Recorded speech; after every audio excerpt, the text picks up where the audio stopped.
안녕하세요. 오늘은 혹시라도 일하다가 다쳤을 때 어떻게 해야 하는지 그 공식적인 절차를 한번 알기 쉽게 파헤쳐 보겠습니다. 자, 그럼 바로 한번 들어가 볼까요? 우리가 이해하기 쉽게 김 과장님이라는 가상의 인물을 따라가면서 이 산재 처리 시스템이 실제로 어떻게 돌아가는지 그 여정을 한번 쭉 따라가 보겠습니다. 만약에 일하다가 사고가 났다. 그럼 바로 그 순간부터 산업재해보상보험, 즉 산재보험이 여러분을 보호해 줍니다. 그러니까 가장 중요한 첫 단계는요. 다른 거 생각하지 마시고 일단 빨리 병원 가서 치료부터 받으시는 거예요. 이렇게 산재보험에서 치료비를 지원해 주는 걸 공식적인 용어로는 요양급여라고 해요. 좀 말이 어렵죠? 그냥 치료비 지원이라고 생각하시면 편해요. 바로 이 요양급여를 우리 김 과장님이 신청해야 하는 겁니다. 좋아요. 그럼 김 과장님은 이걸 대체 어떻게 신청해야 할까요? 뭐 되게 복잡할 것 같지만 생각보다 간단해요. 딱 몇 가지 핵심 서류만 챙기면 바로 시작할 수 있습니다. 자, 보세요. 딱 3단계만 기억하시면 됩니다. 첫 번째, 요양급여 신청서를 직접 쓰고요. 두 번째, 나를 치료해준 의사 선생님한테 가서 소견서를 받는 거예요. 마지막으로 이 두 가지 서류를 근로복지공단에 내면 끝입니다. 어때요? 뭔가 복잡한 행정 절차 같았는데 이렇게 보니까 딱 떨어지죠? 여기서 진짜 중요한 게 있어요. 바로 의사소견서인데요. 여기에 이 부상은 업무 때문에 생긴 것 같습니다. 라는 내용이 명확하게 들어가야 해요. 이게 바로 산재 승인을 받기 위한 어떻게 보면 가장 중요한 첫걸음이라고 할 수 있습니다. 자, 김 과장님이 서류를 딱 내고 나면요. 그때부터 근로복지공단이 움직이기 시작합니다. 바로 공식적인 조사를 하는 거죠. 이 신청 내용이 진짜 맞나? 정말로 일하다가 다친 게 맞나? 이걸 꼼꼼하게 확인하는 단계라고 보시면 돼요. 조사관들이 그냥 대충 보는 게 아니에요.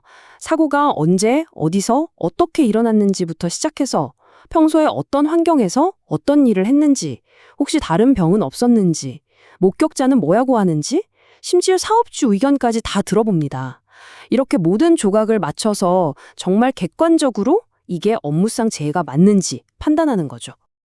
그리고 이 조사 과정에서 절대 빼놓을 수 없는 게 바로 사업주의 의견입니다. 이건 그냥 물어보는 수준이 아니고요. 근로복지공단이 공식적으로 이 사고에 대해 어떻게 생각하십니까? 하고 입장을 꼭 확인해야 하는 의무 절차예요. 바로 이 지점이 조사의 아주 핵심적인 부분이라고 할 수 있어요. 한쪽에서는 근로자인 김 과장님이 저는 이렇게 일하다 다쳤습니다. 라고 이야기하고 다른 한쪽에서는 사업주가 그때 상황은 이랬습니다. 라고 이야기하겠죠. 이 두 가지 이야기를 다 들어보고 비교하면서 공단은 진짜 객관적인 사실이 뭔지 퍼즐을 맞춰나가는 겁니다. 자, 이렇게 힘든 조사 과정이 모두 끝나면요. 드디어 결정의 시간입니다. 근로복지공단은 지금까지 모은 모든 증거 자료들을 테이블 위에 쫙 펼쳐놓고 최종적으로 김 과장님의 산재 신청을 승인할지 말지 결정하게 됩니다. 근데 공단 직원들이 모든 걸 다 아는 건 아니잖아요? 특히 의학적인 부분은 더 그렇죠. 그래서 이럴 땐 전문가, 그러니까 의사들로 구성된 자문의에게 의견을 구합니다. 의사 선생님이 보시기에 이 부상이랑 업무랑 관련이 있어 보이나요? 하고 전문가의 도움을 받아서 더 정확하게 판단하는 거죠.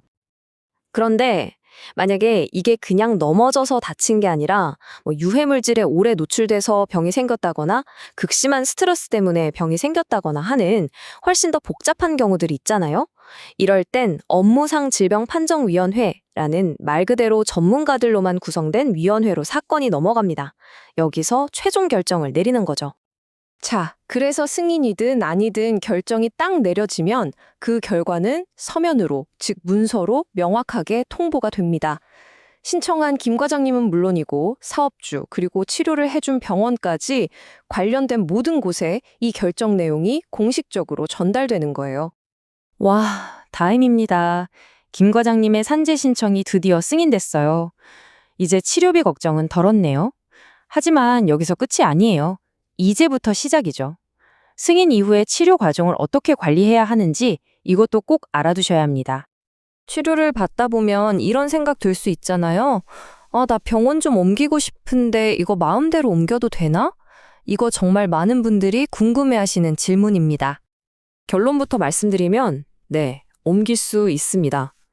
그런데 아무 때나 막 옮길 수 있는 건 아니고요. 합당한 이유가 있어야 해요.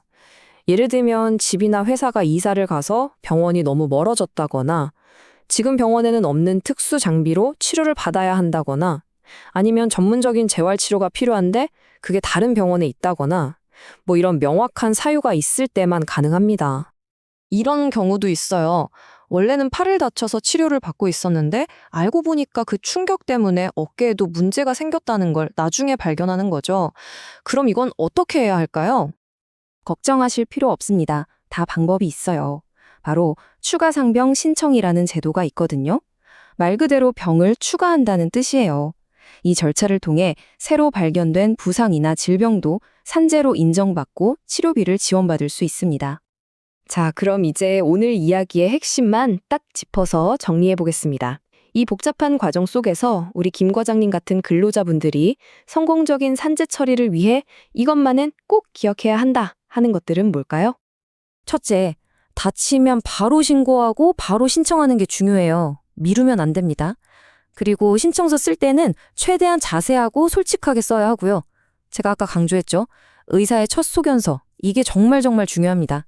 그리고 모든 서류는 꼭 복사해서 보관해 두세요.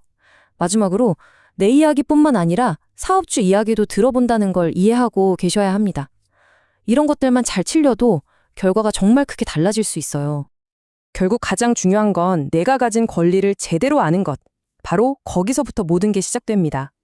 오늘 알려드린 이 절차들을 잘 이해하고 계신다면 혹시라도 그런 일이 생겼을 때 당황하지 않고 나 자신을 지킬 수 있을 거예요. 여러분은 마땅히 받아야 할 치료를 받을 권리가 있습니다. 그 권리를 지킬 준비 되셨나요?